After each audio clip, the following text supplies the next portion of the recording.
जय गुरुदेव जय भीम। कांची टीवी देख रहे सारे दर्शकों का स्वागत है। मैं एस के बैंस लैके हाजिर हाँ प्रोग्राम बेगमपुरा।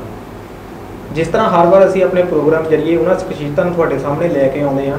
ਜਿਹੜੇ ਸਾਡੇ ਰਹਿਬਰਾਂ ਬਾਰੇ ਜਾਂ ਉਹਨਾਂ ਦੀ ਜਿਹੜੀ ਜੀਵਨੀ ਆ ਉਹਦੀਆਂ ਲਿਖਤਾਂ ਆ ਉਹਦੇ ਬਾਰੇ ਜਾਣਕਾਰੀ ਰੱਖਦੇ ਆ ਤੇ ਸਾਡੇ ਜਿਹੜਾ ਸਮਾਜ ਆ ਸਾਡਾ ਉਹਨੂੰ ਉਹਨਾਂ ਵਾਲੇ ਜਿਹੜੇ ਸਾਡੇ ਰਹਿਬਰ ਆ ਉਹਨਾਂ ਦੇ ਜਿਹੜੇ ਦੱਸੇ ਮਾਰਗ ਆ ਉਹਦੇ ਉੱਤੇ ਚੱਲਣ ਲਈ ਪ੍ਰੇਰਿਤ ਕਰਦੇ ਆ। ਸੋ ਅੱਜ ਸਾਡੇ ਸਟੂਡੀਓ ਵਿੱਚ ਮੇਰੇ ਨਾਲ ਬੈਠੇ ਨੇ एडवोकेट संजीव भौरा जी, जिन्होंने काफ़ी तुसी सोशल मीडिया उत्ते जां साडे कांची टीवी के जिहड़े चैनल उत्ते भी काफ़ी वो एक्टिव रह चुके हैं। वक्-वक् समय ते जदों भी समाज के मुद्दे उठाए जाते हैं तो ये अपने जिहड़े विचार आ वो हमेशा ही संगतां नाल सांझे करते हैं। पहले तो भौरा साहब तुहाडा बहुत बहुत स्वागत है। जय गुरुदेव जय भीम। जय गुरुदेव, धन गुरुदेव, जय भीम, जय भारत। कांची टीवी देख रहे समुचे संसार के सारे ਸਰੋਤਿਆਂ ਨੂੰ मैं जय गुरुदेव कहता हाँ और ਅੱਜ ਆਪ ਜੀ ਦੇ ਸਾਨੂੰ ਹੋਣ ਦਾ ਮੌਕਾ ਮਿਲਿਆ ਹੈ ਔਰ ਜੋ ਵੀ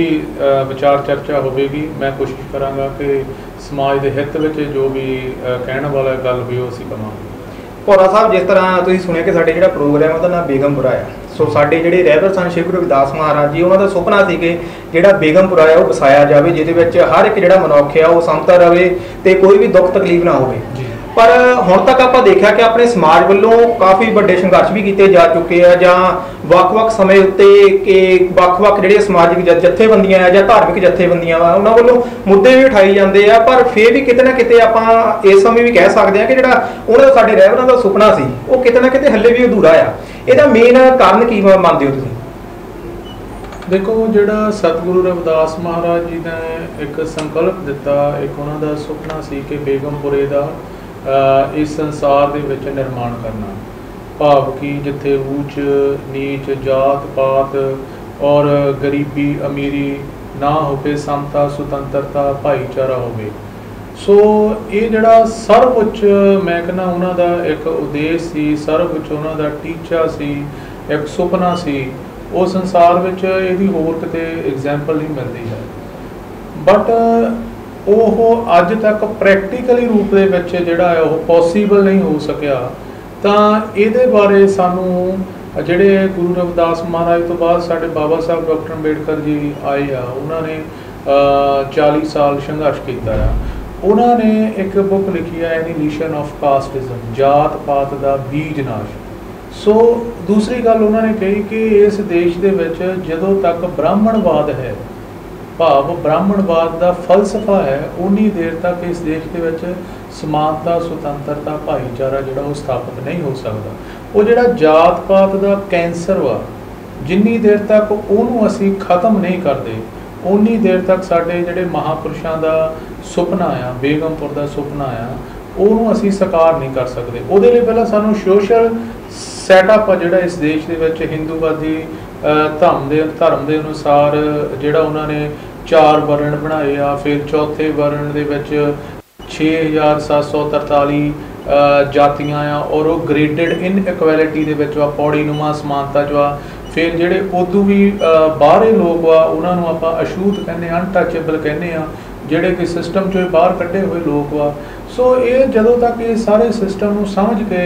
ਜਿਹੜੀਆਂ ਜਾਤੀਆਂ ਦੇ ਵਿੱਚ ਸਾਨੂੰ ਤੋੜਿਆ ਇਸ ਦੇਸ਼ ਦੇ ਵਿੱਚ ਸਾਡੀਆਂ ਦੁਸ਼ਮਣ ਤਾਕਤਾਂ ਨੇ, ਜਿੰਨੀ ਦੇਰ ਤੱਕ ਉਹ ਜਾਤੀਆਂ ਨੂੰ ਅਸੀਂ ਇੱਕ ਜਮਾਤ ਦੇ ਵਿੱਚ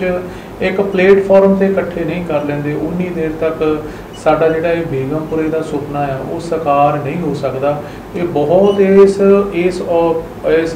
ਪ੍ਰੋਜੈਕਟ ਦੇ ਉੱਤੇ ਕੰਮ ਕਰਨ ਦੀ ਜ਼ਰੂਰਤ ਆ, ਬਹੁਤ ਵੱਡੇ ਲੈਵਲ ਦੇ ਉੱਤੇ। ਔਰ ਇਹ ਇੰਨੀ ਜਲਦੀ ਜਾਂ ਆਪਾਂ ਕਹਿ ਦਈਏ ਵੀ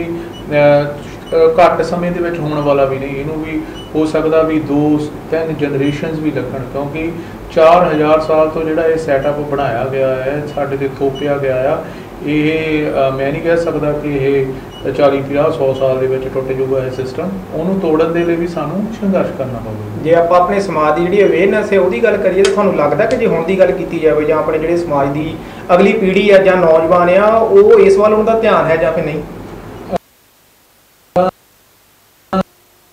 जिथे तक आप समाज दे विच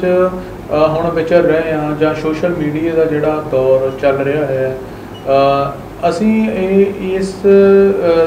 सारे सैनैरियो तो आशावादी हाँ ਕਿ ਸਮਾਜ ਦੇ ਵਿੱਚ ਵੱਡੇ ਪੱਧਰ ਤੇ ਜਿਹੜੇ ਸਾਡੇ ਮਹਾਂਪੁਰਸ਼ ਆ, ਸਤਿਗੁਰੂ ਰਵਿਦਾਸ ਜੀ ਆ, ਸਤਿਗੁਰੂ ਕਬੀਰ ਜੀ ਆ, ਸਤਿਗੁਰੂ ਨਾਮਦੇਵ ਜੀ ਆ, ਬਾਬਾ ਸਾਹਿਬ ਡਾਕਟਰ ਅੰਬੇਡਕਰ ਆ,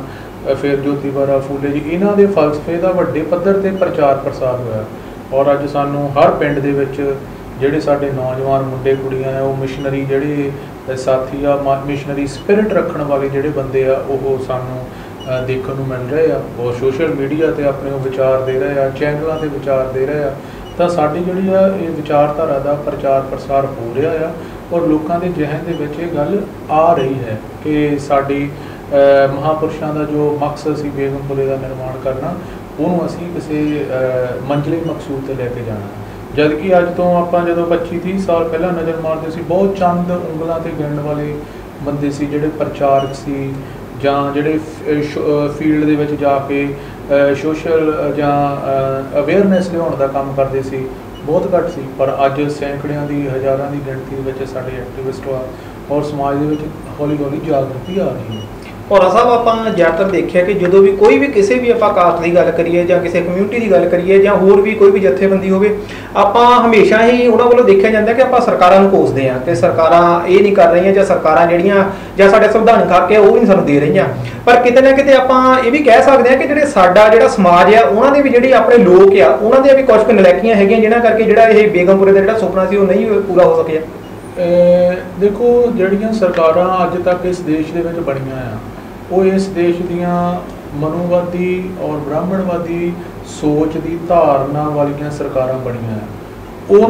ਉਹਨਾਂ ਦਾ ਮਕਸਦ ਹਮੇਸ਼ਾ ਸਾਨੂੰ ਵੰਡ ਕੇ ਅਗਿਆਨੀ ਔਰ ਪਿਛਲੱਗੂ ਮੰਨ ਲਓ ਬਣਾ ਕੇ ਰੱਖਣਾ। ਪਰ ਇੱਥੇ ਇੱਕ ਵੱਡਾ ਸਵਾਲ ਇਹ ਵੀ ਖੜਾ ਹੁੰਦਾ ਕਿ ਜਿਹੜੀਆਂ ਸਰਕਾਰਾਂ ਆ, ਉਹਨਾਂ ਲਈ ਸਭ ਤੋਂ ਜੇ ਵੋਟ ਬੈਂਕ ਦੀ ਗੱਲ ਕੀਤੀ ਜਾਵੇ ਤਾਂ ਮੈਨੂੰ ਲੱਗਦਾ ਕਿ ਹੈ ਹੀ ਉਹ ਜਿਹੜਾ ਧਰਮ ਆ, ਧਰਮ ਦੇ ਨਾਂ ਤੇ ਹੀ ਜਿਹੜੀ ਵੋਟ ਬੈਂਕ ਸਭ ਤੋਂ ਵੱਡੀ ਜਿਹੜਾ ਉਹਦਾ ਮਿਸ਼ਨ ਆ ਜਾਂ ਵੋਟਾਂ ਲੈਣ ਦਾ ਜਿਹੜਾ ਇੱਕ ਢੰਗ ਆ, ਉਹ ਸਿਰਫ ਤੇ ਸਿਰਫ ਧਰਮ ਦੇ ਨਾਂ ਤੇ ਜ਼ਿਆਦਾ ਲਈਆਂ ਜਾਂਦੀਆਂ ਜਿਹੜੀਆਂ ਵੋਟਾਂ ਆ। ਮੈਂ ਉਸ ਗੱਲ ਨੂੰ ਕੈਰੀ ਔਨ ਕਰਨਾ ਚਾਹੁੰਦਾ ਆ ਕਿ ਜਿਹੜੀਆਂ ਸਰਕਾਰਾਂ ਆ, ਉਹ ਕਦੀ ਨਹੀਂ ਚਾਹੂਗੀਆਂ ਕਿ ਇਸ ਦੇਸ਼ ਦੇ ਵਿੱਚ ਸਮਾਨਤਾ, ਸੁਤੰਤਰਤਾ, ਭਾਈਚਾਰਾ ਸਥਾਪਿਤ ਹੋਵੇ। ਜੇਕਰ ਸਮਾਨਤਾ, ਸੁਤੰਤਰਤਾ, ਭਾਈਚਾਰਾ ਸਥਾਪਿਤ ਹੁੰਦਾ ਆ ਤਾਂ ਇਸ ਦੇਸ਼ ਦੇ ਵਿੱਚ ਜਿਹੜੇ ਘੱਟ ਗਿਣਤੀ ਦੇ ਲੋਕ ਆ, ਉਹ ਡੈਮੋਕ੍ਰੇਸੀ ਦੇ ਵਿੱਚ ਕਦੇ ਵੀ ਰੂਲਰ ਨਹੀਂ ਬਣ ਸਕਣਗੇ। ਉਹਨਾਂ ਨੇ ਕੀ ਕੀਤਾ, ਬਹੁਮਤ ਵਾਲੀ ਜਨਸੰਖਿਆ ਦੇ ਲੋਕਾਂ ਨੂੰ ਦਿਮਾਗੀ ਤੌਰ ਤੇ ਗੁਲਾਮ ਬਣਾਇਆ ਆ। ਠੀਕ ਹੈ, ਉਹਨਾਂ ਨੂੰ ਨਾਅਰਿਆਂ ਜਕਾਰਿਆਂ ਦੇ ਵਿੱਚ ਲਾਇਆ ਆ ਵੀ ਨਾਅਰੇ ਔਰ ਜਕਾਰੇ ਲਾਓ, ਇਹਦੇ ਨਾਲ ਹੀ ਤੁਹਾਡਾ ਜਿਹੜਾ ਆ ਬੇਗਮਪੁਰੇ ਦਾ ਸੁਪਨਾ ਸਾਕਾਰ ਹੋ ਜਾਣਾ। ਜਾਂ ਮੰਨ ਲਓ ਆਪਾਂ 50 ਮੀਲ ਆਪਾਂ ਸ਼ੋਭਾ ਯਾਤਰਾ ਕੱਢ ਲਈਏ, ਜਾਂ ਅਸੀਂ ਛਬੀਲ ਲਾ ਲਈਏ, ਲੰਗਰ ਲਾ ਲਈਏ, ਇਹਦੇ ਨਾਲ ਮੰਨ ਲਓ ਬੇਗਮਪੁਰੇ ਦਾ ਸੁਪਨਾ ਮੈਂ ਨਹੀਂ ਸਮਝਦਾ ਕਿ ਉਹਦੇ ਨਾਲ ਸਾਕਾਰ ਹੋਣਾ।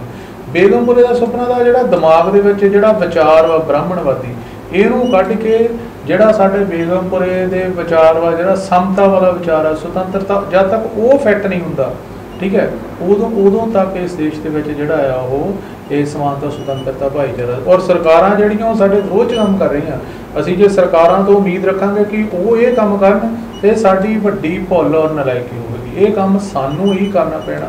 ਸਾਡੀਆਂ ਹੀ ਆਰਗੇਨਾਈਜੇਸ਼ਨਾਂ ਨੂੰ, ਸਾਡੇ ਹੀ ਪ੍ਰਚਾਰਕਾਂ ਨੂੰ, ਸਾਡੇ ਹੀ ਐਕਟਿਵਿਸਟਾਂ ਨੂੰ, ਕਿਉਂਕਿ ਇਹ ਸਾਡੀ ਸਮੱਸਿਆ ਦਾ ਸਮਾਧਾਨ ਵੀ ਅਸੀਂ ਕਰਨਾ, ਕਿਸੇ ਦੂਸਰੇ ਨੇ ਨਹੀਂ ਕਰਨਾ। ਦੇਖੋ, ਜਿਸ ਤਰ੍ਹਾਂ ਤੁਸੀਂ ਹੁਣ ਇਹ ਜਿਹੜੀਆਂ ਸੰਸਥਾਵਾਂ ਆ ਆਪਣੀਆਂ ਸਮਾਜ ਦੀਆਂ, ਉਹਨਾਂ ਦੀ ਗੱਲ ਕੀਤੀ,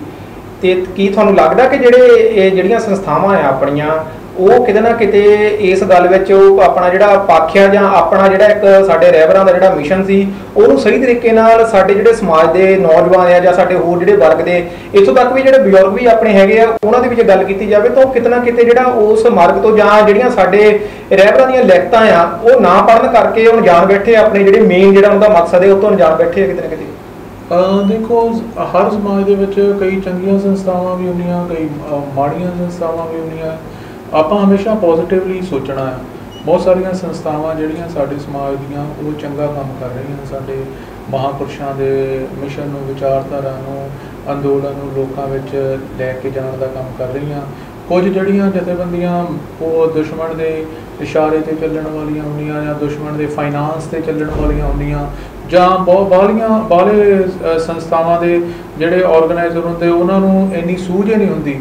ਉਹਨਾਂ ਦਾ ਮਨਸ਼ਾ ਨਹੀਂ ਮਾੜਾ ਹੁੰਦਾ, ਬਟ ਉਹਨਾਂ ਦੀ ਸਮਝ ਘੱਟ ਹੁੰਦੀ ਆ, ਅਤੇ ਉਹ ਗਲਤ ਦਿਸ਼ਾ ਵੱਲ ਹੀ ਆਪਣਾ ਪੈਸਾ, ਐਨਰਜੀ ਲਗਾਉਂਦੇ ਰਹਿੰਦੇ ਆ। ਸੋ ਜਿਹੜੀਆਂ ਚੰਗੇ ਦਿਸ਼ਾ 'ਚ ਕੰਮ ਕਰ ਰਹੀਆਂ ਸੰਸਥਾਵਾਂ ਆ, ਉਹਨਾਂ ਦੇ ਐਕਟਿਵਿਸਟ ਨੂੰ ਚਾਹੀਦੀ ਆ ਕਿ ਜਿਹੜੇ ਬੰਦੇ ਕੁਛ ਲਾਈਨ ਤੋਂ ਹਟ ਕੇ ਕੰਮ ਕਰ ਰਹੇ ਆ, ਜਾਂ ਮੇਨ ਸਟਰੀਮ ਤੋਂ ਹਟ ਕੇ ਕਰ ਰਹੇ, ਉਹਨਾਂ ਨੂੰ ਮੀਟਿੰਗਸ ਕਰਕੇ ਮੇਨ ਸਟਰੀਮ 'ਚ ਲਿਆ ਕੇ ਉਹਨਾਂ ਨੂੰ ਸਮਝਾ ਕੇ ਉਹਨਾਂ ਦੀ એનર્ਜੀ ਸਮਾਂ ਔਰ ਪੈਸੇ ਨੂੰ ਬਚਾ ਕੇ ਸਹੀ ਦਿਸ਼ਾ 'ਚ ਲਗਾਇਆ ਜਾਵੇ। ਆਪਾਂ ਅਕਸਰ ਦੇਖਿਆ ਕਿ ਸਾਡੇ ਸਮਾਜ ਦੇ ਜਿਹੜੇ ਲੀਡਰ ਆ ਜਾਂ ਫਿਰ ਸਾਡੇ ਜਿਹੜੇ ਸਮਾਜ ਦੇ ਮੁਖੀ ਆ ਜਿਹੜੇ ਜਿਹਨੂੰ ਆਪਾਂ ਚਾਹੇ ਧਾਰਮਿਕ ਆਗੂ ਹੋ ਗਏ ਚਾਹੇ ਹੋਰ ਆਪਣੇ ਜਿਹੜੇ ਸਮਾਜਿਕ ਆਗੂ ਹੋ ਗਏ, ਉਹਨਾਂ ਨੂੰ ਜ਼ਿਆਦਾਤਰ ਆਪਾਂ ਦੇਖਿਆ ਕਿ ਉਹ ਆਪਣੇ ਜਿਹੜੇ ਲੋਕ ਆ ਉਹਨਾਂ ਦੇ ਜਿਹੜੇ ਆਪਣੇ ਜਿਹੜੇ ਮਿਸ਼ਨ ਆ ਆਪਣੇ ਜਿਹੜੇ ਉਹਦੇ ਬਾਰੇ ਵੀ ਗੱਲ ਕਰਦੇ ਦੇਖੇ ਗਏ ਆ ਤੇ ਲੋਕਾਂ ਨੂੰ ਇਕੱਠੇ ਹੋਣ ਦੀ ਵੀ ਜਿਹੜੀ ਉਹ ਇੱਕ ਕਹਿ ਸਕਦੇ ਆ ਕਿ ਇਕੱਠਾ ਕਰਨ ਦਾ ਜਿਹੜਾ ਇੱਕ ਉਪਰਾਲਾ ਕਰਦੇ ਆ। ਪਰ ਕਿਤੇ ਨਾ ਕਿਤੇ ਆਪਾਂ ਜਿਹੜੇ ਆਪਣੇ ਸਮਾਜ ਦੇ ਲੋਕ ਆ, ਖਾਸ ਕਰ ਤੁਸੀਂ ਵੀ ਜਾਣਦੇ ਹੋ ਕਿ ਆਪਣੇ ਪੰਜਾਬ ਦੀ ਗੱਲ ਕੀਤੀ ਜਾਵੇ ਤਾਂ ਬਹੁਤ ਸਾਰੇ ਇਦਾਂ ਦੇ ਲੋਕ ਆ ਜਿਹੜੇ ਆਪਣੇ ਧਰਮ ਨੂੰ ਛੱਡ ਕੇ ਹੋਰਾਂ ਧਰਮਾਂ ਵੱਲ ਜਾ ਰਹੇ ਆ ਤੇ ਵੱਡੀ ਗਿਣਤੀ ਵਿੱਚ ਜਾ ਰਹੇ ਆ। ਤੇ ਤੁਹਾਨੂੰ ਨਹੀਂ ਲੱਗਦਾ ਕਿ ਜਿਹੜੀਆਂ ਸਾਡੀਆਂ ਸੰਸਥਾਵਾਂ ਜਾਂ ਸਾਡੇ ਆਗੂ ਆ ਉਹਨਾਂ ਨੂੰ ਪਹਿਲੀ ਜਿਹੜੀ ਪਹਿਲ ਇਸ ਕੰਮ ਵੱਲ ਦੇਣੀ ਚਾਹੀਦੀ ਕਿ ਜਿਹੜੇ ਸਾਡੇ ਨਾਲ ਟੁੱਟ ਚੁੱਕੇ ਆ ਉਹਨਾਂ ਨੂੰ ਕਿਤੇ ਨਾ ਕਿਤੇ ਆਪਣੇ ਨਾਲ ਫਿਰ ਤੋਂ ਜੋੜਿਆ ਜਾਵੇ, ਕਿਉਂਕਿ ਜਿਹੜੇ ਆਪਣੇ ਨਾਲ ਜੁੜੇ ਹੋਏ ਆ ਉਹ ਚਾਹੇ ਉਹ ਹੈਗੇ ਆਪਣੇ ਹੀ ਆ, ਠੀਕ ਹੈ, ਉਹਨਾਂ ਨਾਲੋਂ ਆਪਾਂ ਨੂੰ ਪ੍ਰਾਇੋਰਟੀ ਦੇਣੀ ਚਾਹੀਦੀ ਕਿ ਜਿਹੜੇ ਆਪਣੇ ਨਾਲ ਟੁੱਟ ਗਏ ਕਿਸੇ ਨਾ ਕਿਸੇ ਤਰ੍ਹਾਂ ਜਿਹੜਾ ਸਮਝਾ ਬੁਝਾ ਕੇ ਉਹਨਾਂ ਨੂੰ ਆਪਣੇ ਵੱਲ ਲੈ ਕੇ ਆਂਦਾ ਜਾਵੇ। ਬਿਲਕੁਲ ਦੇਖੋ ਮੈਂ ਖਾਸ ਕਰਕੇ ਪੰਜਾਬ ਦੀ ਗੱਲ ਕਰਦਾ ਕਿ ਸਾਡੇ ਸ਼ਡਿਊਲ ਕਾਸਟ ਦੇ ਵਿੱਚੋਂ ਜਿਹੜੀਆਂ ਦੋ ਮੇਜਰ ਜਾਤੀਆਂ ਹੈਗੀਆਂ ਆਧਰਮੀ ਔਰ ਵਾਲਮੀਕੀ, ਉਹਨਾਂ ਦੇ ਵਿੱਚੋਂ ਬਹੁਤ ਸਾਰੇ ਲੋਕ ਕ੍ਰਿਸਚੈਨਿਟੀ ਵੱਲ ਜਾ ਰਹੇ ਆ ਤੇ ਹਰ ਇੱਕ ਪਿੰਡ ਵਿੱਚ ਮੈਨੂੰ ਲੱਗਦਾ ਕਿ ਘੱਟੋ ਘੱਟ ਵੀ 3-4 ਪਰਿਵਾਰ ਤਾਂ ਆਰਾਮ ਨਾਲ ਮਿਲ ਜਾਂਦੇ ਆ। ਤੇ ਬਾਬਾ ਸਾਹਿਬ ਨੇ ਜਦੋਂ ਧਰਮ ਪਰਿਵਰਤਨ ਦੀ ਗੱਲ ਕੀਤੀ ਸੀ ਤਾਂ ਉਹਨਾਂ ਨੇ ਇਸ ਗੱਲ ਨੂੰ ਕਿ ਮੈਂ ਇਹਦੀਆਂ ਜੜ੍ਹਾਂ ਇਸ ਦੇਸ਼ ਦੀ ਸੰਸਕ੍ਰਿਤੀ ਦੇ ਵਿੱਚ ਹੋਣ, ਜਿਹੜਾ ਇਸ ਦੇਸ਼ ਦੀ ਮਿੱਟੀ ਦੇ ਵਿੱਚੋਂ ਇਸ ਦੇਸ਼ ਦੇ ਵਿੱਚੋਂ ਉੱਠਿਆ ਜਾਂ ਵਧਿਆ ਫੁੱਲਿਆ ਜਨਮ ਲਿਆ ਜਿਹਨੇ ਹੋਵੇ, ਤਾਂ ਉਹਨਾਂ ਮੋਰੇ ਦੋ ਆਪਸ਼ਨਾਂ ਸੀ, ਇੱਕ ਸਿੱਖ ਧਰਮ ਇੱਕ ਬੁੱਧ ਧਰਮ, ਠੀਕ ਹੈ, ਔਰ ਹਿੰਦੂ ਧਰਮ ਉਹ ਕਹਿੰਦੇ ਧਰਮ ਨਹੀਂ, ਇੱਕ ਇਸ ਦੇਸ਼ ਦੇ ਮੂਲ ਨਿਵਾਸੀ ਬਹੁਜਨਾਂ ਨੂੰ ਲੰਬੇ ਸਮੇਂ ਤੱਕ ਗੁਲਾਮ ਬਣਾਈ ਰੱਖਣ ਦਾ ਇੱਕ ਛੜਯੰਤਰ ਵਾ। ਇਹਨੂੰ ਆਪਾਂ ਕੋਈ ਧਾਰਮਿਕ ਡੈਫੀਨੇਸ਼ਨ ਦੇ ਵਿੱਚ ਨਹੀਂ ਲੈ ਸਕਦੇ, ਉਹਨਾਂ ਦੀ ਇੱਕ ਮੰਨਣਾ ਸੀ ਉਹਨਾਂ ਦਾ। ਤੇ ਉਹ ਕਹਿੰਦੇ ਸੀਗੇ ਮੰਨ ਲਓ ਕ੍ਰਿਸਚੈਨਿਟੀ ਨੂੰ ਜਾਂ ਮੁਸਲਿਮ ਧਰਮ ਨੂੰ ਉਹਨਾਂ ਨੇ ਤਾਂ ਨਹੀਂ ਫੋਲੋ ਕੀਤਾ ਵੀ ਉਹ ਇਸ ਦੇਸ਼ ਦੇ ਮੂਲ ਧਰਮ ਨਹੀਂ ਹੈਗੇ, ਮੂਲ ਧਰਮ ਨਹੀਂ ਸੀਗੇ। ਸੋ ਬਟ ਹੁਣ ਅੱਜ ਜਦੋਂ ਅਸੀਂ ਦੇਖ ਰਹੇ ਸਾਡੇ ਸਮਾਜ ਦਾ ਜਿਹੜਾ ਟ੍ਰੈਂਡ ਵਾ, ਕਿਉਂਕਿ ਬਹੁਤ ਸਾਰੇ ਬੰਦਿਆਂ ਨੂੰ ਜਿਹੜੇ ਉਹ ਗਰੀਬੀ ਕਰਕੇ ਕਿਸੇ ਮਜਬੂਰੀ ਦੇ ਵਸ ਉਹ ਜਦੋਂ ਉਹਨਾਂ ਨੂੰ ਕੋਈ ਸਪੋਰਟ ਕਰਦਾ ਹੈਗਾ ਫਾਈਨੈਂਸ਼ਲੀ ਜਾਂ ਕਿਸੇ ਨੂੰ ਕੋਈ ਝਾਂਸਾ ਦੇ ਕੇ ਉਹ ਉੱਧਰ ਨੂੰ ਜਿਹੜੇ ਉਹ ਜਾ ਰਹੇ ਆ। ਪਰ ਜਿਹੜੀਆਂ ਸਾਡੀਆਂ ਸੰਸਥਾਵਾਂ ਹੈਗੀਆਂ ਆ, ਗੁਰੂ ਰਵਿਦਾਸ ਨੂੰ ਮੰਨਣ ਵਾਲੇ ਆ, ਚਾਹੇ ਉਹ ਬੁੱਧਿਸਟ ਆਰਗੇਨਾਈਜੇਸ਼ਨਸ ਹੈਗੀਆਂ ਆ, ਉਹਨਾਂ ਦਾ ਇਹ ਮਕਸਦ ਹੋਣਾ ਚਾਹੀਦਾ ਕਿ ਉਹਨਾਂ ਨੂੰ ਮੇਨ ਸਟਰੀਮ 'ਚ ਵਾਪਸ ਲੈ ਕੇ ਆਉਂਦਾ ਜਾਵੇ, ਉਹਨਾਂ ਨੂੰ ਸਮਝਾਇਆ ਜਾਵੇ ਕਿ ਸਾਡਾ ਮੂਲ ਜਿਹੜਾ ਉਹ ਕੀ ਆ ਤੇ ਅਸੀਂ ਜਾ ਕਿੱਧਰ ਨੂੰ ਰਹੇ ਹਾਂ। ਔਰ ਜੇਕਰ ਅਸੀਂ ਆਪਣੇ ਸਮਾਜ ਦੇ ਵਿੱਚ ਆਪਣੇ ਪਿਛੋਕੜ ਨਾਲ ਆਪਣੇ ਮੁੱਢ ਨਾਲ ਜੁੜ ਕੇ ਰਵਾਂਗੇ ਤਾਂ ਸਾਨੂੰ ਕੀ ਬੈਨੀਫਿਟਸ ਆ, ਤੇ ਜੇਕਰ ਅਸੀਂ ਦੂਸਰੇ ਪਾਸੇ ਜਾਵਾਂਗੇ, ਹੁਣ ਜਿਵੇਂ ਜਿਹੜੇ ਸ਼ਡਿਊਲ ਕਾਸਟ ਦੇ ਲੋਕ ਆ ਉਹ ਕ੍ਰਿਸਚੈਨਿਟੀ ਅਡੋਪਟ ਕਰ ਗਏ, ਹੁਣ ਲੀਗਲੀ ਤੌਰ 'ਤੇ ਉਹ ਰਿਜ਼ਰਵੇਸ਼ਨ ਦਾ ਫਾਇਦਾ ਨਹੀਂ ਲੈ ਸਕਦੇ, ਉਹ ਸਮਾਜ 'ਚੋਂ ਘੱਟ। ਹੁਣ ਮੈਕਸੀਮਮ ਹੋ ਕੀ ਰਿਹਾ, ਉਹ ਕ੍ਰਿਸਚੈਨਿਟੀ ਫੋਲੋ ਕਰੀ ਜਾ ਰਹੇ ਆ, ਬਟ ਜਦੋਂ ਉਹ ਰਿਜ਼ਰਵੇਸ਼ਨ ਦੀ ਗੱਲ ਆਉਂਦੀ ਆ, ਸਕੂਲਾਂ 'ਚ ਫੀਸਾਂ ਮਾਫ਼ ਕਰਾਉਣ ਦੀ ਗੱਲ ਆਉਂਦੀ ਆ, ਨੌਕਰੀਆਂ ਦੀ, ਉਹ ਫਿਰ ਸ਼ਡਿਊਲ ਕਾਸਟ ਦਾ ਸਰਟੀਫਿਕੇਟ ਲਾ ਕੇ ਮੰਨ ਲਓ ਫਿਰ ਉਦੋਂ ਉਹ ਈਸਾਈਅਤ ਆਪਣਾ ਧਰਮ ਨਹੀਂ ਨਿਭਾਉਂਦੇ, ਰਿਜ਼ਰਵੇਸ਼ਨ ਦਾ ਫਾਇਦਾ ਲੈਣ ਲਈ ਫਿਰ ਉਹ ਇੱਧਰ ਵੀ ਉਹ ਵੀ ਬੈਨੀਫਿਟ ਲਈ ਜਾ ਰਹੇ ਆ। ਸੋ ਇਸ ਗੱਲ ਦੇ ਉੱਤੇ ਵਰਕਆਊਟ ਹੋਣਾ ਚਾਹੀਦਾ ਹੈਗਾ। ਜਿਹੜੀਆਂ ਸਾਡੀਆਂ ਧਾਰਮਿਕ ਸੰਸਥਾਵਾਂ ਸੋਸ਼ਲ ਸੰਸਥਾਵਾਂ ਹੈਗੀਆਂ ਉਹਨਾਂ ਨੂੰ ਜ਼ਰੂਰ ਇਹਦੇ 'ਤੇ ਵਰਕਆਊਟ ਕਰਨਾ ਚਾਹੀਦਾ। ਜਿਸ ਤਰ੍ਹਾਂ ਤੁਸੀਂ ਗੱਲ ਕੀਤੀ ਕਿ ਐਸੀ ਧਰਮ ਦਾ ਜਿਹੜਾ ਜਾਂ ਆਪਾਂ ਨੂੰ ਜਿਹੜੇ ਹੱਕ ਮਿਲੇ ਆ ਉਹਦਾ ਫਾਇਦਾ ਲੈ ਕੇ ਆਪਾਂ ਅਕਸਰ ਦੇਖਿਆ ਕਿ ਜਿਹੜੇ ਆਪਣੇ ਲੀਡਰ ਆ ਜਾਂ ਆਪਣੇ ਜਿਹੜੇ ਸਮਾਜ ਵਿੱਚੋਂ ਸਾਡੇ ਹੀ ਜਿਹੜੇ ਸਾਨੂੰ ਬਾਬਾ ਸਾਹਿਬ ਅੰਬੇਦਕਰ ਜੀ ਉਹਨੀ ਸਾਨੂੰ ਸੰਵਿਧਾਨ ਦੇ ਥਰੂ ਹੱਕ ਦੇ ਕੇ ਗਏ ਆ, ਉਹ ਹੱਕ ਦਾ ਇਸਤੇਮਾਲ ਕਰਕੇ ਸਾਡੇ ਹੀ ਵਿੱਚੋਂ ਸਾਡੀਆਂ ਹੀ ਵੋਟਾਂ ਲੈ ਕੇ ਸਾਡੇ ਹੀ ਸਮਾਜ ਵਿੱਚੋਂ ਨਿਕਲ ਕੇ ਉਹ ਮੰਤਰੀ ਜਾਂ ਵੱਡੇ ਵੱਡੇ ਅਹੁਦਿਆਂ ਉੱਤੇ ਜਾਂਦੇ ਆ। ਪਰ ਕਿਤੇ ਨਾ ਕਿਤੇ ਜਾ ਕੇ ਉਹ ਜਦੋਂ ਉਸ ਅਹੁਦੇ ਉੱਤੇ ਪਹੁੰਚ ਜਾਂਦੇ ਆ, ਕਿਉਂਕਿ ਇਹ ਸਵਾਲ ਮੈਂ ਹਰੇਕ ਵਾਰੀ ਹਰ ਇੱਕ ਸ਼ਖਸੀਅਤ ਨੂੰ ਪੁੱਛਿਆ ਕਿਉਂਕਿ ਬਹੁਤ ਵੱਡਾ ਸਵਾਲ ਬਣਦਾ ਹੈ, ਕਿਉਂਕਿ ਜਦੋਂ ਉਹ ਵਾਲੇ ਜਿਹੜੇ ਆਪਣੇ ਸਮਾਜ ਵਿੱਚੋਂ ਬੰਦੇ ਜਾਂਦੇ ਆ ਉਹ ਉੱਪਰ ਜਾ ਕੇ ਆਪਾਂ ਆਸ ਉਹਨਾਂ ਤੋਂ ਇਹ ਰੱਖੀ ਦੀ ਆ ਕਿ ਉਹ ਸਾਡੇ ਸਮਾਜ ਵਿੱਚੋਂ ਗਏ ਆ ਤੇ ਉੱਪਰ ਜਾ ਕੇ ਸਾਡੇ ਜਿਹੜੀ ਸਮਾਜ ਦੀ ਆ ਉਹ ਆਵਾਜ਼ ਉਠਾਉਣ ਤੇ ਸਾਡੇ ਸਮਾਜ ਬਾਰੇ ਸੋਚਣ। ਪਰ ਜ਼ਿਆਦਾਤਰ ਇਹ ਹੁੰਦਾ ਹੈ ਕਿ ਜਿਹੜੇ ਸਾਡੇ ਸਮਾਜ ਵਿੱਚੋਂ ਜਾਂਦੇ ਆ ਉਹੀ ਜਾ ਕੇ ਸਾਡੇ ਸਮਾਜ ਦੇ ਬੈਰੀ ਬਣ ਜਾਂਦੇ ਆ। ਇਹਨੂੰ ਕਿਸ ਹਿਸਾਬ ਨਾਲ ਤੁਸੀਂ ਲੈਂਦੇ ਹੋ? ਕਿ ਦੇਖੋ ਇਹ ਆਪਾਂ ਨਾਰਮਲੀ ਜਾਣਦੇ ਆ ਕਿ ਜਦੋਂ ਵੀ ਆਪਾਂ ਜਿਹੜਾ ਹੁਣ ਆਮ ਇਨਸਾਨ ਆ ਉਹ ਕੇਂਦਰ ਤੱਕ ਤਾਂ ਆਪਣੀ ਆਵਾਜ਼ ਨਹੀਂ ਪਹੁੰਚਾ ਸਕਦਾ, ਉਹਦੇ ਲਈ ਆਪਾਂ ਅੱਗੇ ਐਮਐਲਏ ਤੋਂ ਬਾਅਦ MP ਚੁਣੇ ਹੁੰਦੇ ਆ, ਸੋ ਉਹ ਜਾ ਕੇ ਜਿਹੜੀ ਸਾਡੇ ਸਮਾਜ ਦੀ ਆਵਾਜ਼ ਉਹ ਨਹੀਂ ਉਹ ਰੱਖਣੀ ਹੁੰਦੀ ਆ। ਪਰ ਤੁਸੀਂ ਕਿਸ ਤਰ੍ਹਾਂ ਹਿਸਾਬ ਨਾਲ ਲੈਂਦੇ ਹੋ, ਕਿਉਂਕਿ ਤੁਸੀਂ ਵੀ ਕਾਫੀ ਇਸ ਬਾਰੇ ਨੌਲੇਜ ਰੱਖਦੇ ਹੋ ਕਿ ਕੀ ਵੱਡਾ ਕਾਰਨ ਹੈ ਕਿ ਜਿਹੜੇ ਸਾਡੇ ਸਮਾਜ ਵਿੱਚੋਂ ਜਾਂਦੇ ਆ ਉਹ ਜਾ ਕੇ ਸਾਡੇ ਹੀ ਸਮਾਜ ਦੀ ਆਵਾਜ਼ ਨਹੀਂ ਬਣ ਸਕਦੇ? ਦੇਖੋ, ਇਹਦਾ ਮੇਰੇ ਤੇ ਦੱਸਣਾ ਚਾਹੁੰਦਾ ਕਿ ਬਾਬਾ ਸਾਹਿਬ ਚਾਹੁੰਦੇ ਸੀਗੇ ਕਿ ਜਿਹੜੇ ਸਮਾਜ ਦੇ ਮੇਰੇ ਸਮਾਜ ਦੇ ਲੋਕ ਪੋਲੀਟੀਕਲ ਰਿਜ਼ਰਵੇਸ਼ਨ ਦਾ ਫਾਇਦਾ ਲੈ ਕੇ MP MLA ਬਣਨਗੇ ਤਾਂ ਉਹ ਮੇਰੇ ਦਬੇ ਕੁਚਲੇ ਸਮਾਜ ਦੀ ਆਵਾਜ਼ ਅਸੈਂਬਲੀ ਦੇ ਵਿੱਚ, ਪਾਰਲੀਮੈਂਟ ਦੇ ਵਿੱਚ ਉਠਾਉਣਗੇ, ਠੀਕ ਹੈ, ਤੇ ਉਹ ਪੇ ਬੈਕ ਟੂ ਸੁਸਾਇਟੀ ਕਰਨਗੇ, ਆਪਣੇ ਫਰਜ਼ਾਂ ਪ੍ਰਤੀ ਸੁਚੇਤ ਰਹਿਣਗੇ। ਹੁਣ ਅਸੀਂ ਕੀ ਦੇਖ ਰਹੇ ਹਾਂ ਪਿਛਲੇ 70 ਸਾਲ ਦੇ ਵਿੱਚ ਜੋ ਭਾਰਤ ਦੇ ਸੰਵਿਧਾਨ ਦੇ ਲਾਗੂ ਹੋਣ ਤੋਂ ਬਾਅਦ ਕੀ ਵਾਪਰ ਰਿਹਾ। ਜਿਵੇਂ ਪੰਜਾਬ ਦੇ ਵਿੱਚ 34 ਸੀਟਾਂ ਸਾਡੀਆਂ ਰਿਜ਼ਰਵ ਆ, ਉਹਨਾਂ 34 ਸੀਟਾਂ ਦੇ ਉੱਤੇ ਕੋਈ ਵੀ ਜਨਰਲ ਕੈਟਾਗਰੀ ਦਾ ਬੰਦਾ ਪਰਸਨਲੀ ਜਿਹੜਾ ਉਹ ਇਲੈਕਸ਼ਨ ਨਹੀਂ ਲੜ ਸਕਦਾ। ਪਰ ਹੁਣ ਜਿਹੜੀਆਂ ਪੋਲੀਟੀਕਲ ਪਾਰਟੀਆਂ ਆ, ਚਾਹੇ ਉਹ ਕਾਂਗਰਸ ਆ, ਚਾਹੇ BJP ਆ, ਚਾਹੇ ਉਹ ਅਕਾਲੀ ਦਲ ਆ, ਚਾਹੇ ਆਮ ਆਦਮੀ ਪਾਰਟੀ, ਉਹ ਕੀ ਕਰਦੀਆਂ ਆ ਕਿ ਉਹ ਟਿਕਟ ਤਾਂ ਉਹਨਾਂ ਦੀ ਆ, ਜਨਰਲ ਵਾਲਿਆਂ ਦੀ, ਪਾਰਟੀ ਵੀ ਜਨਰਲ ਵਾਲਿਆਂ ਦੀ ਆ, ਉਹ ਰਿਜ਼ਰਵ ਸੀਟਾਂ ਦੇ ਉੱਤੋਂ ਵੀ ਸਾਡੇ ਸਮਾਜ ਦੇ ਵਿੱਚੋਂ ਉਹ ਬੰਦੇ ਜਿਹੜੇ ਉਹਨਾਂ ਦੀ ਹਾਂ ਵਿੱਚ ਹਾਂ ਮਿਲਾਉਣ ਵਾਲੇ, ਉਹਨਾਂ ਦੇ ਯੈਸ ਮੈਨ, ਉਹਨਾਂ ਨੂੰ ਟਿਕਟ ਦਿੰਦੇ ਆਪਣਾ। ਔਰ ਜਿਹੜੀਆਂ ਸਾਡੀਆਂ 34 ਰਿਜ਼ਰਵ ਸੀਟਾਂ ਸੀਗੀਆਂ, ਜਿਹੜੀਆਂ 34, ਉਹ ਵੀ ਜਿਹੜੀਆਂ ਉਹ ਆਪ ਖੁਦ ਨਹੀਂ ਖੜਾ ਹੋ ਨਹੀਂ ਸਕਦੇ, ਉਹ ਸਾਡੀਆਂ ਵੀ ਆਪਣੇ ਖੇਮੇ 'ਚ ਜਿਤਾ ਕੇ ਆਪਣੇ ਬੰਦਿਆਂ ਨੂੰ ਲੈ ਜਾਂਦੇ ਆ। ਸਿਰਫ ਸਾਡੇ ਬੰਦੇ ਦਾ ਤਾਂ ਸਰਟੀਫਿਕੇਟ ਲੱਗਾ ਹੈ ਵੀ ਸ਼ਡਿਊਲ ਕਾਸਟ ਵਾ, ਪਰ ਹੁਣ ਜਦੋਂ ਪਾਰਟੀ ਦਾ ਵਿਪ ਜਾਰੀ ਹੋਊਗਾ, ਉਹਨਾਂ ਦੇ ਜਿਹੜੇ ਪਾਰਟੀ ਦੇ ਸੀਨੀਅਰ ਲੀਡਰਸ਼ਿਪ ਜੋ ਡਾਇਰੈਕਸ਼ਨ ਦੇਣਗੇ ਉਹਨਾਂ ਤੇ ਕੰਮ ਕਰਨਾ। ਸਰ ਉਹ ਸਾਡਾ ਨਾ ਹੋ ਕੇ ਸਿਰਫ ਇੱਕ ਮਗੌਟਾ ਹੀ ਸਾਡਾ ਹੈ, ਅਸੀਂ ਉਹਨਾਂ ਤੋਂ ਉਮੀਦ ਨਹੀਂ ਕਰ ਸਕਦੇ ਵੀ ਉਹ ਸਾਡੀ ਆਵਾਜ਼ ਸੰਸਦ ਵਿੱਚ ਬੁਲੰਦ ਕਰਨਗੇ। ਹੁਣ ਤੁਸੀਂ ਦੇਖੋ ਸੰਵਿਧਾਨ ਅਸੈਂਬਲੀ ਦੇ ਵਿੱਚ ਜਦੋਂ ਬਾਬਾ ਸਾਹਿਬ ਗਏ ਤਾਂ ਉਹ ਕਹਿੰਦੇ ਵੀ ਸੰਵਿਧਾਨ ਅਸੈਂਬਲੀ ਦੇ ਵਿੱਚ 30-40 ਸ਼ਡਿਊਲ ਕਾਸਟ ਦੇ ਬੰਦੇ ਹੋਰ ਵੀ ਨੁਮਾਇੰਦੇ ਚੁਣ ਕੇ ਗਏ, ਪਰ ਉਹ ਜਦੋਂ ਉਹਨਾਂ ਦਾ ਮੂੰਹ ਕਦੋਂ ਖੁੱਲ੍ਹਦਾ ਸੀਗਾ ਜਦੋਂ ਉਹਨਾਂ ਨੂੰ ਵਾਸੀ ਆਉਣੀ ਹੋਵੇ ਜਾਂ ਉਹਨਾਂ ਨੂੰ ਚੈੱਕ ਆਉਣੀ ਹੋਵੇ ਜਾਂ ਕਦੇ ਮੇਰੇ ਖਿਲਾਫ ਕਦੇ ਬੋਲਣ ਦਾ ਉਹਨਾਂ ਨੂੰ ਮਤਲਬ ਉੱਪਰੋਂ ਡਾਇਰੈਕਸ਼ਨ ਹੋਵੇ ਵੀ ਇਸ ਗੱਲ ਦੇ ਉੱਤੇ ਅੰਬੇਡਕਰ ਦਾ ਕਰੋ, ਉਦੋਂ ਕਹਿੰਦੇ ਉਹ ਬੋਲਦੇ ਹੀ ਨਹੀਂ ਸੀ। ਠੀਕ ਹੈ, ਇਹਨਾਂ ਦੇ ਮੂੰਹ ਦੇ ਉੱਤੇ ਮੰਨ ਲਓ ਉਹ ਛਿੱਕੜੇ ਚਾੜੇ ਹੋਏ ਆ ਵੀ ਉਨਾ ਹੀ ਬੋਲਣਾ ਜਿੰਨਾ ਤੁਹਾਨੂੰ ਅਸੀਂ ਇਜਾਜ਼ਤ ਦੇਵਾਂਗੇ। ਸੋ ਇਹਨਾਂ ਤੋਂ ਮੈਂ ਕਹਿੰਦਾ ਵੀ ਆਸ ਰੱਖਣੀ ਸਾਡੀ ਮੰਨ ਲਓ ਨਾ ਸਮਝੀ ਹੋਊਗੀ। ਇਹਨਾਂ ਨੇ ਕਿਉਂ ਆਵਾਜ਼, ਇਹਨਾਂ ਨੇ ਤਾਂ ਜਿਹੜੀ ਪਾਰਟੀ ਨੇ ਇਹਨੂੰ ਟਿਕਟ ਦਿੱਤੀ ਆ, ਜਿਹੜੀ ਪਾਰਟੀ ਦੇ ਬੰਦਿਆਂ ਨੇ ਜਨਰਲ ਦੇ ਇਹਨਾਂ ਨੂੰ ਵੋਟਾਂ ਪਾ ਕੇ ਦਿੱਤਾ, ਉਹਨਾਂ ਦੀ ਉਹ ਬਟੇਰੇ ਆ ਜਾਂ ਉਹਨਾਂ ਦੀ ਬੋਲੀ ਬੋਲਣ ਵਾਲੇ ਲੋਕ ਆ। ਸੋ ਉਹ ਸਮਾਜ ਦੀ ਲੜਾਈ ਨਹੀਂ ਲੜ ਸਕਦੇ। ਦੇਖੋ 2022 ਦੀਆਂ ਜਿਹੜੀਆਂ ਚੋਣਾਂ ਆ ਉਹ ਵੀ ਅੱਗੇ ਆਉਣ ਵਾਲੀਆਂ ਆ, ਸੋ ਉਹਦੇ ਉੱਤੇ ਜੇ ਮੈਂ ਗੱਲ ਕਰਾਂ ਕਿ ਤੁਸੀਂ ਉਹਨਾਂ ਗੱਲ ਕੀਤੀ ਕਿ ਜਿਹੜੇ ਇੱਦਾਂ ਦੇ ਮਖੌਟੇ ਪਾ ਕੇ ਜਾਂਦੇ ਆ ਆਪਣੇ ਸਮਾਜ ਵਿੱਚੋਂ, ਸੋ ਉਹਨਾਂ ਤੋਂ ਬਚਣ ਦੀ ਲੋੜ ਆ। ਸੋ ਸਾਡੇ ਕਾਂਚੀ ਟੀਵੀ ਦੇ ਦਰਸ਼ਕਾਂ ਨੂੰ ਆਪਣੇ ਵੱਲੋਂ ਇੱਕ ਸੁਝਾਅ ਦੇ ਤੌਰ ਤੇ ਕੀ ਕਹਿਣਾ ਚਾਹੋਗੇ ਕਿ ਜਿਹੜੇ ਇੱਦਾਂ ਦੇ ਲੋਕ ਉਹਨਾਂ ਤੋਂ ਕਿਵੇਂ ਬਚਿਆ ਜਾ ਸਕਦਾ ਤਾਂ ਜੋ ਜਿਹੜੀ ਇਹ ਸਾਡੀ ਇੱਕ ਕਹਿ ਸਕਦੇ ਆ ਕਿ ਜਿਹੜੀ ਮਾੜੀ ਹਾਲਤ ਇੰਨੀ ਬਣਦੀ ਜਾਂਦੀ ਸਮਾਜ ਦੀ ਜਾਂ ਸਾਡੇ ਜਿਹੜਾ ਇੰਨਾ ਤਸ਼ੱਦਦ ਹੁੰਦਾ ਹੈ ਉਹ ਤੋਂ ਬਚਿਆ ਜਾ ਸਕੇ? देखो मान्यवर साहब कांशी राम जी कहते थे कि जैसे लोग होते हैं उनको वैसे नेता मिल जाते हैं। जेकर असी समाज नूं अवेयर कर दईए, समाज नूं जागरूक कर दईए, सही और गलत की पछाण करन दी सोझी दे दईए तां वो अपने वोट का सही इस्तेमाल करके वो हुण साडियां जिहड़ियां वोटां आ 100 चों 85 आ, जेकर उसका सही इस्तेमाल करके असी सत्ता नूं अपने हत्थां विच ले लैंदे हां तो असी अपन सारिया समस्यावां का हल आप कर सकते हैं। हुण ये साडे उत्ते है, साडे समाज के लोगों के उत्ते है कि वो अपनी वोट का सही इस्तेमाल 2022 में करके अपनी सरकार लियाउणगे जां पहलां वांग रवायती पार्टियां जिहड़ियां उहनूं जिताउण दे विच अपना वोट का प्रयोग करनगे। देखो ये नाल ही एक रलदा मिलदा सवाल हो खड़ा हो जाता कि जो आप देखिया कि कोई भी अपने धार्मिक चाहे कोई अपने रहबर के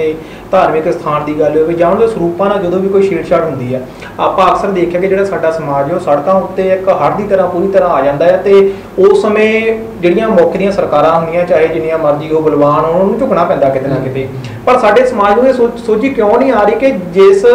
ये मुद्दे ਨੂੰ ਲੈ ਕੇ ਅਸੀਂ ਇਕੱਠੇ ਹੋ ਕੇ ਏਡੀ ਵੱਡੀ सरकार ਨੂੰ ਝੁਕਾ ਸਕਦੇ हैं। सो ਜਿਹੜੇ ਸਾਨਾਂ ਬਾਅਦ ਵਿੱਚ ਜਿਹੜੇ ਸਾਡੇ ਤਸੀਹੇ ਦਿੱਤੇ ਜਾਂਦੇ ਆ ਸਾਨੂੰ ਉਹਦੇ ਲਈ ਵੀ ਜੇ ਅਸੀਂ ਇੱਕਮੁੱਠ ਹੋ ਕੇ ਲੜੀਏ ਤਾਂ ਸਾਨੂੰ ਜਿਹੜੀ ਇੱਕ ਗੁਲਾਮੀ ਵਾਲੀ ਜ਼ਿੰਦਗੀ ਹੈ ਤੋਂ ਇਹ ਪੂਰੀ ਤਰ੍ਹਾਂ ਜਿਹੜੀ ਆਜ਼ਾਦੀ ਮਿਲ ਸਕਦੀ ਹੈ। ਇਹਦੇ ਲਈ ਕਿਹਨੂੰ ਜ਼ਿੰਮੇਵਾਰ ਸਮਝਦੇ ਹੋ ਕਿ ਜਿਹੜੇ ਲੋਕ ਹੈ ਉਸ ਸਮੇਂ ਤਾਂ ਇਕੱਠੇ ਹੋ ਜਾਂਦੇ ਆ, ਜਾਂ ਵੋਟਾਂ ਦੀ ਗੱਲ ਕੀਤੀ ਜਾਵੇ ਜਾਂ ਸਮਾਜ ਲਈ ਹੋਰ ਕੋਈ ਵਿਪਤਾ ਪਈ ਹੋਵੇ ਉਸ ਸਮੇਂ ਉਹ ਜਿਹੜੇ ਟੁੱਟ ਜਾਂਦੇ ਪੂਰੀ ਤਰ੍ਹਾਂ। ਜ਼ਿਆਦਾਤਰ ਤੁਸੀਂ ਦੇਖਣਾ ਆਪਣੇ ਪਿੰਡਾਂ ਵਿੱਚ ਵੀ ਨੋਰਮਲੀ ਗੱਲ ਹੈ ਕਿ ਉਸ ਸਮੇਂ ਤਾਂ ਸਿਰਫ ਤੇ ਸਿਰਫ ਜਿਹੜੀਆਂ ਰਵਾਇਤੀ ਪਾਰਟੀਆਂ ਆ ਉਹਨਾਂ ਦੇ ਨੁਮਾਇੰਦੇ ਜਿਹੜੇ ਆ ਉਹ ਇੱਕ ਜਿਹੜੇ ਆਪਣੇ ਘਰਾਂ ਦੇ ਨੇੜੇ ਘਰ ਵਾਲੇ ਰਹਿਣ ਵਾਲੇ ਵੀ ਜਾਂ ਗਲੀਆਂ ਦੇ ਜਾਂ ਪਿੰਡਾਂ ਦੇ ਲੋਕ ਵੀ ਉਹ ਦੋ ਪਾਸੇ ਪਾੜ ਵਿੱਚ ਹੋ ਜਾਂਦੇ ਆ। ਜਦ ਕਿ ਕਮਿਊਨਿਟੀ ਸਾਡੀ ਇੱਕ ਆ, ਸਾਨੂੰ ਇਹ ਸਾਡੇ ਰਹਿਬਰਾਂ ਨੇ ਵੀ ਇਹੀ ਕਿਹਾ ਕਿ ਤੁਸੀਂ ਇੱਕ ਹੋ ਕੇ ਰਹੋ, ਤੇ ਉਸ ਸਮੇਂ ਉਹਦੀ ਸੋਚੀ ਕਿਉਂ ਨਹੀਂ ਚੱਲਦੀ? ਦੇਖੋ ਬਾਬਾ ਸਾਹਿਬ ਨੇ ਇੱਕ ਗੱਲ ਕਹੀ ਸੀ, ਕਹਿੰਦੇ ਜਦੋਂ ਮੈਂ ਸੰਘਰਸ਼ ਕਰ ਰਿਹਾ ਸੀ ਇਸ ਦੇਸ਼ ਦੇ ਵਿੱਚ, ਗਾਂਧੀ ਉਹਦੀ ਕਾਂਗਰਸ ਦੇ ਨਾਲ, ਇਸ ਦੇਸ਼ ਦੀਆਂ ਮਨੋਵਾਦੀ ਸ਼ਕਤੀਆਂ ਦੇ ਨਾਲ, ਜਦੋਂ ਕਹਿੰਦੇ ਗਾਂਧੀ ਦੀ ਕੋਈ ਸਮੱਸਿਆ ਪੈਂਦੀ ਸੀ ਤਾਂ ਪੂਰਾ ਹਿੰਦੂ ਧਰਮ ਉਹਦੇ ਮਗਰ ਖੜ ਜਾਂਦਾ ਸੀ। ਜਦੋਂ ਜਨਾਹ ਤੇ ਕੋਈ ਸਮੱਸਿਆ ਆਉਂਦੀ ਸੀ ਤੇ ਮੁਸਲਮਾਨ ਭਾਈਚਾਰਾ ਮਗਰ ਆ ਜਾਂਦਾ। ਜਦੋਂ ਮਾਸਟਰ ਤਾਰਾ ਸਿੰਘ ਤੇ ਕੋਈ ਪ੍ਰੋਬਲਮ ਆਉਂਦੀ ਸੀ ਸਿੱਖ ਖੜ੍ਹਦੇ। ਜਦੋਂ ਕਹਿੰਦੇ ਮੇਰੇ ਤੇ ਕੋਈ ਸਮੱਸਿਆ ਆਉਂਦੀ ਸੀ ਉਦੋਂ ਦੁਆਬੇ ਦੇ ਚਮਾਰ ਤੇ ਮਹਾਰਾਸ਼ਟਰ ਦੇ ਮਹਾਰ ਜਾਂ ਕੁਝ ਹੋਰ ਚੁਣਿੰਦਾ ਜਿਹੜੀਆਂ ਉਹ ਕਾਸਟਸ ਜਿਹੜੀਆਂ ਜਾਤੀਆਂ ਉਹ ਮਗਰ ਖੜ੍ਹਦੀਆਂ ਸੀ, ਬਾਕੀ ਅਵੇਅਰ ਹੀ ਨਹੀਂ ਸੀਗੇ। ਸੋ ਜਿਹੜੇ ਸਾਡੇ ਧਾਰਮਿਕ ਜਥੇਬੰਦੀਆਂ ਚਲਾਉਣ ਵਾਲੇ ਬੰਦੇ ਆ, ਹੁਣ ਦੇਖੋ ਜੇ ਬੀਜੇਪੀ ਸੱਤਾ 'ਚ ਆਉਂਦੀ ਆ ਤਾਂ ਬੀਜੇਪੀ ਦਾ ਹਿੰਦੂ ਧਰਮ ਦੇ ਜਿੰਨੇ ਵੀ ਸੰਸਥਾਨ ਵਾ, ਉਹਨਾਂ ਦੇ ਸਾਧ ਵਾ, ਸੰਤ ਵਾ, ਸਾਰੇ ਉਹਨਾਂ ਦੇ ਮਗਰ ਵਾ। ਤਾਂ ਜਦੋਂ ਸਾਡੀ ਰਾਜਨੀਤੀ ਦੀ ਗੱਲ ਆਉਂਦੀ ਆ ਤਾਂ ਜਿਹੜੇ ਸਾਡੇ ਧਾਰਮਿਕ ਡੇਰੇ ਆ ਜਾਂ ਆਗੂ ਆ ਉਹ ਕਹਿੰਦੇ ਅਸੀਂ ਰਾਜਨੀਤੀ ਦੇ ਵਿੱਚ ਹਿੱਸਾ ਹੀ ਨਹੀਂ ਲੈਣਾ, ਜਾਂ ਮੰਨ ਲਓ ਅਸੀਂ ਤਾਂ ਨਿਊਟਰਲ ਹਾਂ। ਪਰ ਜਦੋਂ ਦੇਖੋ ਹੁਣ ਰਾਮ ਮੰਦਿਰ ਦੀ ਗੱਲ ਆਉਂਦੀ ਆ, ਸਾਰੇ ਹਿੰਦੂ ਧਰਮ ਦੇ ਜਿੰਨੇ ਮੱਠ ਸੀ, ਸ਼ੰਕਰਾਚਾਰਿਆ ਸੀ, ਮੰਦਿਰ ਸੀ, ਉਹ ਸਾਰੇ ਉਹ ਸਪੋਰਟ ਕਰਦੇ ਸੀਗੇ। ਤੇ ਸਾਡੇ ਵਾਲੇ ਜਿਹੜੇ ਜਦੋਂ ਅਸੀਂ ਆਪਣੇ ਸਮਾਜ ਵੱਲ ਦੇਖਦੇ ਹਾਂ, ਸਾਡੇ ਜਿਹੜੇ ਧਾਰਮਿਕ ਜਥੇਬੰਦੀਆਂ ਜਾਂ ਜਿਹੜੇ ਧਾਰਮਿਕ ਸਥਾਨ ਵਾ ਉਹ ਇਸ ਮੁੱਦੇ 'ਤੇ ਆ ਕੇ ਡਾਇਵਰਟ ਹੋ ਜਾਂਦੇ ਆ, ਉਹਨਾਂ 'ਚ ਡਿਵੀਜ਼ਨ ਹੋ ਜਾਂਦੀ ਆ ਅਤੇ ਉਹ ਐਕਟਿਵਲੀ ਪਾਰਟੀਸਪੇਟ ਹੀ ਨਹੀਂ ਕਰਦੇ। ਹੁਣ ਉਹਨਾਂ ਦੇ ਸਾਧ ਤਾਂ ਪਾਰਲੀਮੈਂਟ ਦੇ ਵਿੱਚ ਬੈਠੇ ਆ, MP ਬਣ ਕੇ, ਮੁੱਖ ਮੰਤਰੀ ਵੀ ਬਣ ਕੇ। ਸਾਡੇ ਵਾਲੇ ਜਿਹੜੇ ਧਾਰਮਿਕ ਆਗੂ ਆ ਉਹ ਕਹਿੰਦੇ ਅਸੀਂ ਰਾਜਨੀਤੀ 'ਚ ਹਿੱਸਾ ਹੀ ਨਹੀਂ ਲੈਣਾ, ਤਾਂ ਆਪਾਂ ਉਹਨਾਂ ਦਾ ਮੁਕਾਬਲਾ ਕਿੱਦਾਂ ਕਰਾਂਗੇ? ਸੋ ਬਹੁਤ ਸਾਰੀਆਂ ਕਮੀਆਂ। ਸੋ ਇਸ ਲਈ ਲੋਕਾਂ ਨੂੰ, ਮੈਂ ਤਾਂ ਇਹ ਕਹਿੰਦਾ ਲੋਕਾਂ ਨੂੰ ਜੇ ਅਸੀਂ ਅਵੇਅਰ ਕਰ ਦਈਏ ਤਾਂ ਲੋਕ ਉਹਨਾਂ ਧਾਰਮਿਕ ਆਗੂਆਂ ਨੂੰ ਵੀ ਕਹਿਣ ਵੀ ਅਸੀਂ ਤੁਹਾਡੇ ਫੋਲੋਅਰ ਹਾਂ, ਤੁਹਾਡੀ ਹਰ ਗੱਲ ਮੰਨ ਰਹੇ ਹਾਂ ਔਰ ਇਸ ਮੁੱਦੇ ਦੇ ਉੱਤੇ ਸਾਡੀ ਵੀ ਗੱਲ ਮੰਨੀ ਜਾਵੇ, ਤਾਂ ਉਹਨਾਂ 'ਤੇ ਵੀ ਕੋਈ ਅਸਰ ਹੋ ਸਕਦਾ ਹੈ। ਤੁਹਾਨੂੰ ਵੀ ਲੱਗਦਾ ਕਿ ਜਿਹੜੇ ਧਾਰਮਿਕ ਆਪਾਂ ਜਾਂ ਧਾਰਮਿਕ ਡੇਰੇ ਆ ਜਾਂ ਧਾਰਮਿਕ ਕੋਈ ਵੀ ਜਿਹੜੀਆਂ ਸੰਸਥਾਵਾਂ ਆ ਜਾਂ ਧਾਰਮਿਕ ਥਾਵਾਂ ਆ ਉਹਨਾਂ ਉੱਤੇ ਕਿਤੇ ਨਾ ਕਿਤੇ ਜਿਹੜੀਆਂ ਸਰਕਾਰਾਂ ਆ ਉਹਨਾਂ ਨੂੰ ਵੀ ਵੋਟ ਬੈਂਕ ਲਈ ਯੂਜ਼ ਕਰਦੀਆਂ ਆ? ਬਿਲਕੁਲ ਯੂਜ਼ ਕਰਦੀਆਂ, ਚਾਹੇ ਸਿੱਧੇ ਤੌਰ ਤੇ ਕਰਦੀਆਂ ਜ਼ਰੂਰ ਆ। ਜੀ। ਇਹਦੇ ਬਾਰੇ ਥੋੜ੍ਹੇ ਜਿਹੇ ਬਹੁਤ ਸਾਰੇ ਸਾਡੇ ਧਾਰਮਿਕ ਸੰਸਥਾਵਾਂ ਜਿਹੜੀਆਂ ਆ ਉਹ ਫਾਈਨਾਂਸ, ਸਰਕਾਰੀ ਗ੍ਰਾਂਟਾਂ ਲੈਣ ਦੇ ਲਈ ਜਾਂ ਉਹਨਾਂ ਦੀਆਂ ਹੋਰ ਬਹੁਤ ਸਾਰੀਆਂ ਛੋਟੀਆਂ ਮੋਟੀਆਂ ਸਮੱਸਿਆਵਾਂ ਉਹ ਸਰਕਾਰ ਤੋਂ ਜਦੋਂ ਸਹਾਰਾ ਲੈਂਦੀਆਂ ਆ ਤਾਂ ਜਦੋਂ ਵੋਟਾਂ ਆਉਣੀਆਂ ਸਰਕਾਰ ਦਾ ਇਸ਼ਾਰਾ ਮੰਨਦੇ ਆ, ਅਤੇ ਇਹਦਾ ਬਹੁਤ ਵੱਡਾ ਇਫੈਕਟ ਪੈਂਦਾ ਆ ਇਲੈਕਸ਼ਨ ਦੇ ਉੱਤੇ ਵੀ। ਹੁਣ ਅਸੀਂ ਦੇਖਦੇ ਕਈ ਵਾਰੀ ਵੀ ਅਸੀਂ ਲੱਖਾਂ ਦੀ ਭੀੜ ਰੈਲੀਆਂ 'ਚ ਇਕੱਠੀਆਂ ਕਰ ਲੈਂਦੇ ਹਾਂ, ਪਰ ਜਦੋਂ ਵੋਟਾਂ ਆਉਂਦੀਆਂ ਵੋਟਾਂ 'ਚ ਕਨਵਰਟ ਨਹੀਂ ਹੁੰਦੇ। ਉਹ ਕਹਿੰਦੇ 2 ਦਿਨ ਪਹਿਲਾਂ ਫਲਾਣੇ ਮਹਾਰਾਜ ਦਾ ਉੱਪਰੋਂ ਗੁਪਤ ਸੰਦੇਸ਼ ਆ ਗਿਆ ਕਿ ਐਤਕੀ ਇਹਨੂੰ ਨਹੀਂ। ਅਤੇ ਹੁਣ ਬਾਬਾ ਸਾਹਿਬ ਕੀ ਕਹਿੰਦੇ ਜਿਹੜੀ ਧਾਰਮਿਕ ਪਕੜ ਵਾ ਉਹ ਰਾਜਨੀਤਿਕ ਪਕੜ ਤੋਂ ਵੀ ਜ਼ਿਆਦਾ ਮਜ਼ਬੂਤ ਹੁੰਦੀ ਆ। ਠੀਕ ਹੈ, ਜਦੋਂ ਨਾ ਇਹ ਗੱਲ ਆਉਂਦੀ ਆ ਵੀ ਉੱਪਰੋਂ ਮਹਾਰਾਜ ਦਾ ਸੰਦੇਸ਼ ਆ ਗਿਆ ਵੀ ਇੱਧਰ ਨਹੀਂ ਇੱਧਰ ਭੁਗਤਣਾ ਆ, ਸਾਡੇ ਕੇਡਰ ਕੈਂਪ ਲਾਏ, ਸਾਡੀਆਂ ਰੈਲੀਆਂ, ਸਾਡੀਆਂ ਮੀਟਿੰਗਾਂ ਉੱਤੇ ਫੇਲ ਹੋ ਜਾਂਦੀਆਂ। ਵੱਧ ਤੋਂ ਵੱਧ ਆਪਣੇ ਬੱਚਿਆਂ ਨੂੰ ਐਜੂਕੇਸ਼ਨ ਦੇ ਕੇ ਇਨਲਾਈਟੈਂਡ ਬਣਾਓ, ਇਕੱਲਾ ਸਿਲੇਬਸ ਹੀ ਨਾ ਪੜ੍ਹਨ, ਉਹਨਾਂ ਨੂੰ ਘਰਾਂ ਦੇ ਵਿੱਚੋਂ ਸਾਡੇ ਜਿਹੜੇ ਮਹਾਂਪੁਰਸ਼ ਆ ਉਹਨਾਂ ਦਾ ਜਿਹੜਾ ਅੰਦੋਲਨ ਵਾ, ਮਿਸ਼ਨ ਵਾ, ਵਿਚਾਰਧਾਰਾ ਆ, ਉਹਦੀ ਵੀ ਨਾਲੋਂ ਨਾਲ ਜਾਣਕਾਰੀ ਹੋਵੇ ਕਿ ਮੰਨ ਲਓ ਸਾਡਾ ਮਿਸ਼ਨ ਕੀ ਆ, ਸਾਡਾ ਵਿਚਾਰਧਾਰਾ ਕੀ ਆ। ਠੀਕ ਹੈ, ਅਤੇ ਜਦੋਂ ਬੱਚੇ ਨੂੰ ਘਰਾਂ ਤੋਂ ਸੇਧ ਮਿਲੂਗੀ ਤਾਂ ਉਹ ਆਉਣ ਵਾਲੇ ਸਮੇਂ ਦੇ ਵਿੱਚ ਉਹਨਾਂ ਨੂੰ ਆਪਣੇ ਦੁਸ਼ਮਣ, ਆਪਣੇ ਮਿੱਤਰ ਦੀ ਪਹਿਚਾਣ ਹੋਊਗੀ ਅਤੇ ਉਹ ਫਿਰ ਦੁਸ਼ਮਣ ਦੇ ਖੇਮੇ 'ਚ ਖੜ੍ਹ ਕੇ ਗੱਲ ਨਹੀਂ ਕਰਨਗੇ, ਆਪਣੇ ਸਮਾਜ ਦੇ ਹਿੱਤ ਵਿੱਚ, ਸਮਾਜ ਦੇ ਜਿਹੜਾ ਉਹ ਦਹਲੀਜ਼ 'ਤੇ ਖੜ੍ਹ ਕੇ ਜਿਹੜੇ ਆ ਉਹਨਾਂ ਦੇ ਹਿੱਤਾਂ ਦੇ ਲਈ ਜਿਹੜਾ ਆਵਾਜ਼ ਬੁਲੰਦ ਕਰਨਗੇ। ਸੋ ਮੈਂ ਤਾਂ ਇਹ ਕਹਿੰਦਾ ਕਿ ਆਪਣੇ ਬੱਚਿਆਂ ਨੂੰ ਐਜੂਕੇਸ਼ਨ ਵੱਲ ਔਰ ਮਿਸ਼ਨ ਜਿਹੜਾ ਸਾਡੇ ਮਹਾਂਪੁਰਸ਼ਾਂ ਦਾ ਮਿਸ਼ਨ ਆ ਉਹਦੇ ਤੋਂ ਸੁਚੇਤ ਕੀਤਾ ਜਾਵੇ। ਜਦੋਂ ਵਿਚਾਰ ਬੱਚਿਆਂ ਦਾ ਪਰਿਵਰਤਨ ਹੋ ਗਿਆ, ਸੋਚ 'ਚ ਪਰਿਵਰਤਨ ਹੋ ਗਿਆ, ਅਤੇ ਬਾਕੀ ਸਾਰੀਆਂ ਚੀਜ਼ਾਂ ਦੇ ਵਿੱਚ ਪਰਿਵਰਤਨ ਆਪਣੇ ਆਪ ਹੋ ਜਾਣਾ। ਇਹ ਸਮਝ ਸੋ ਭੌਰਾ ਸਾਹਿਬ ਬਹੁਤ ਬਹੁਤ ਤੁਹਾਡਾ ਧੰਨਵਾਦ, ਤੁਸੀਂ ਆਪਣੇ ਇਹ ਬਹੁਮੁੱਲੇ ਵਿਚਾਰ ਸਾਡੇ ਦਰਸ਼ਕਾਂ ਨਾਲ ਸਾਂਝੇ ਕੀਤੇ। ਇੱਕ ਵਾਰ ਫਿਰ ਲਾਸਟ ਵਿੱਚ ਜੈ ਗੁਰਦੇਵ ਜੈ ਭੀਮ। ਜੈ ਗੁਰਦੇਵ ਜੈ ਭੀਮ ਸਾਰੇ ਹੀ ਕਾਂਸ਼ੀ ਟੀਵੀ ਦੇ ਸਰੋਤਿਆਂ ਨੂੰ ਮੇਰੇ ਵੱਲੋਂ ਥੈਂਕ ਯੂ ਜੀ। ਸੋ ਦਰਸ਼ਕੋ, ਤੁਸੀਂ ਅੱਗੇ ਵੀ ਦੇਖਦੇ ਰਹੋ ਕਾਂਸ਼ੀ ਟੀਵੀ। ਮੈਂ ਇਸ ਕੇ ਮੈਂ ਸੌਂ ਤੋਂ ਇਜਾਜ਼ਤ ਲੈਂਦਾ ਹਾਂ। ਧੰਨਵਾਦ।